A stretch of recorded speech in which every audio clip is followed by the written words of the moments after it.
Hey guys, it's Dave here, Grave Danger 3, here with another hand history for US Poker School. This is the 24 plus 2, $8,000 guaranteed on full tilt poker. These 24 plus 2s are pretty soft, tend to go deep in them pretty often, so let's start going through. First hand we pick up is King Jack of Hearts. I late registered this tournament. I just re-shoved the button raise with about 20 big blinds, a little less. I think it's pretty standard here. I think that he'll fold and the big blind will fold a lot, and you'll end up picking up about 20% of your stack, about 1,200 chips or so. And if they do call, you got a pretty decent hand. We did get called by the big blind here, but we go deep in this tournament so we don't lose. We actually hit a jack and pretty much double up.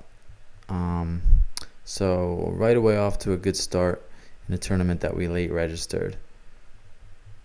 A few hands later we have Jack 9 of clubs. It's a pretty decent hand.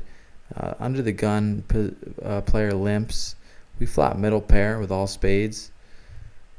He checks. We might be ahead here, we might not. I'm just going to go ahead and bet it. Just try and take it down right there. Make it a little easier as opposed to check calling or check folding. And he folds. So next orbit, full 9 hands later, same position. The guy under the gun limps 10 blinds and it folds around to us with 10s. He only has 10 blinds, so we're just going to shove them all in. I don't think there's any need to get tricky and raise here. I don't think we should be afraid of him trapping. So we just get it all in. Hope for the best. And we win. He ends up making a pretty weird play by limping Jack Queen offsuit with 11 blinds and calling, but doesn't matter, we win. A couple hands later we have Jack 10 suited. We raise it up, minimum raise. We would be calling off the button there because he has less than 10 big blinds, but he folds and we win the pot. Everyone else folds too. An orbit later we get ace 10 suited and we raise from the small blind into the big blind who calls, and we flop a big hand with a top pair and a diamond draw. So we're going to go ahead and keep betting this, and unfortunately he folds, so take down the pot. One hand later we have ace jack suited on the button, make a raise, and they both fold.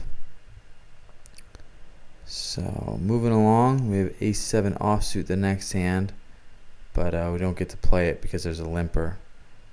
We do get to play pocket 5s a couple hands later. I raise it up here from the hijack, and then the cutoff 3 bets. This I 4-bet shoved them all in here, and let me explain why exactly. We were about a little under 40 big blinds deep. I was maybe exactly 40 big blinds, and I think it's a decent 4-bet shove stack with a low pair. It's a lot of blinds, but the blinds were going up in a few hands. This guy was a pretty capable player. I didn't want to 4-bet small and allow him to flat. If he did call, I was hoping he'd call with an ace king or ace queen. I think there's a lot of light 3-bets in his range though, so that's why I 4-bet jammed and he did fold. So a couple hands later we have ace 9 offsuit and we raise it from under the gun, and we get re-raised and we're just folding up to the first re-raise. Ace 10 a few hands later. This guy shoves under the gun +1. We're at a short table. There's only 7-handed, so we're going to call. I call because I feel like his range is pretty wide here. Not very, very wide, but maybe like ace 7 suited and up, maybe a jack 10 and queen 10, maybe a 9-10 or 8-10 suited even, or worse. And yeah, he has 5-6 suited. Because he shoved only about 10.5 blinds at a short-handed table, ace 10 usually is going to be ahead of that range, so we called it off and won. 7-9 of hearts, we minimum raise it from the button. The blinds were pretty tight to my left this entire tournament, which made it pretty easy, so you're going to see me attack them a lot because of that. This time I have a real hand though with ace queen, and I raise it. and they both fold. So we take the pot. Ace-6 suited, the next hand. I decided to 3-bet here. I think it's important to do this without a real hand, like just a few times in a tournament. And this is a good spot because I'm in position just in case he calls, and I do have a suited ace, and I do think I'm ahead of him because he's a light pre-flop raiser. So I just decided to try and pick up that pot with a 3-bet, and it works. So a couple hands later, we have kings, and first position raise, and we got a raiser, and I guess I decided to call behind here. Hindsight, I would have liked to see me raise that there, but I didn't. So it looks like I was trying to play really tricky here, and an ace came on the flop. She always seems to happen when you play kings tricky. So it goes check around. Then I just checked it back because the ace high. I call the turn, and I hit a set on the river, so that makes it a little easier. He checks, and I bet about a little under 40% of the pot. I'm obviously just trying to get paid here. I should probably bet a little bit bigger because if he has an ace, he's probably going to call anything 60% of the pot and under. So I probably missed out on a little value there, but that's okay. Raise with ace-jack a few hands later, which is a pretty good hand. We're going to call off the big blind there. He's only got 6 blinds, but everyone folds. Next hand, we have ace-4 suited, and we stay aggressive with our 50 blind plus stack. By raising it, again, we're going to call the small blind, but he folds, and so does everyone else, and we win another pot. So we don't play a hand for a couple hands, and then we pick up queen-9 of spades, and we raise it, and we get called by the small blind, and it's an ace-high board, so we're going to continue bet this and just hope he has a hand like jack-10 and folds. The blinds often call with the hands like jack-10, 9, queen, folds, so just continue betting, win that pot. Later we pick up 5s, and we raise and everybody folds. So far there has been very little resistance, which is always nice in a tournament. Just picking up chips and having the opponents fold. So we have 8s in a very interesting spot here, about 33 blinds effective. So I just call it because I don't want to 3-bet it and have to fold it, or have to call, or have to play it out of position in an inflated pot if he calls. So I'm just going to call and play a small pot.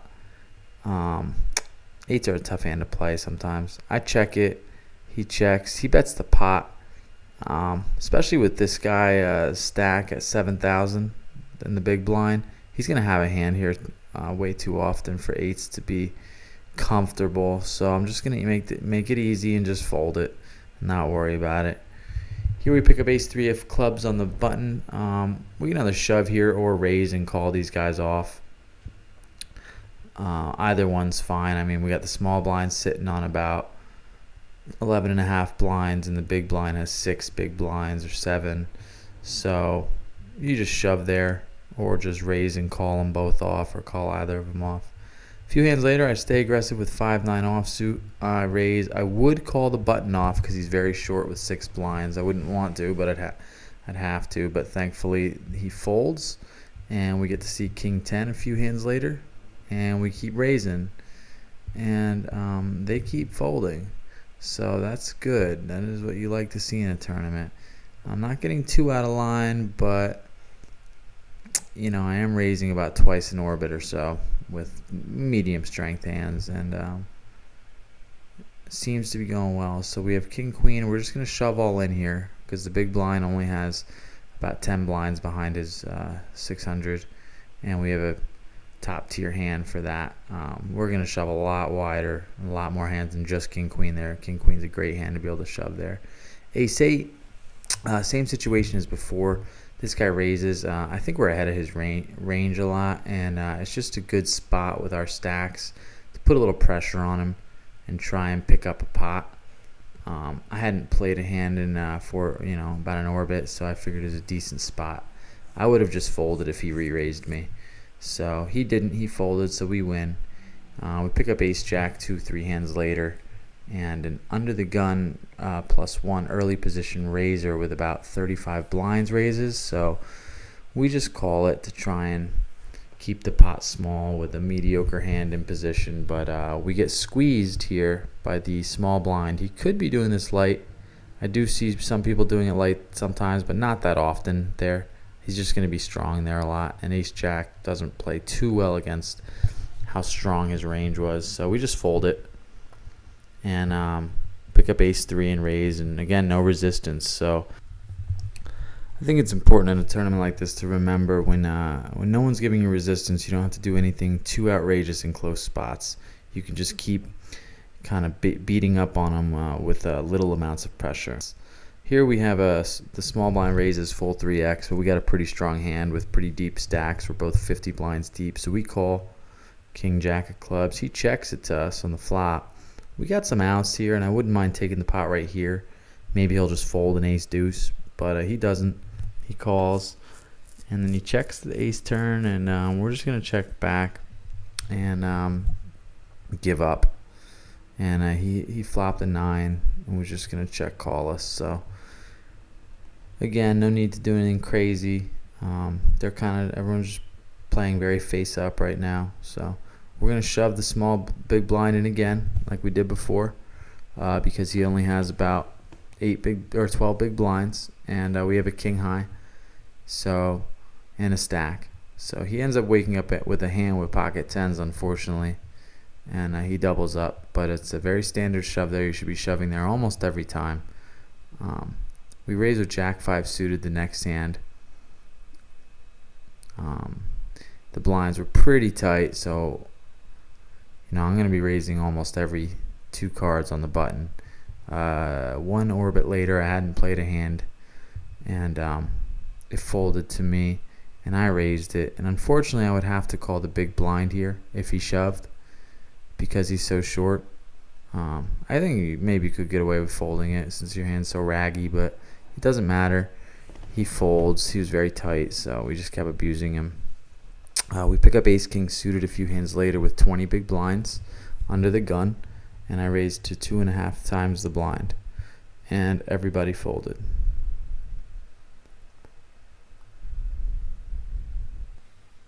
So this is the end of part 1, and we'll be back with part 2, so check back soon.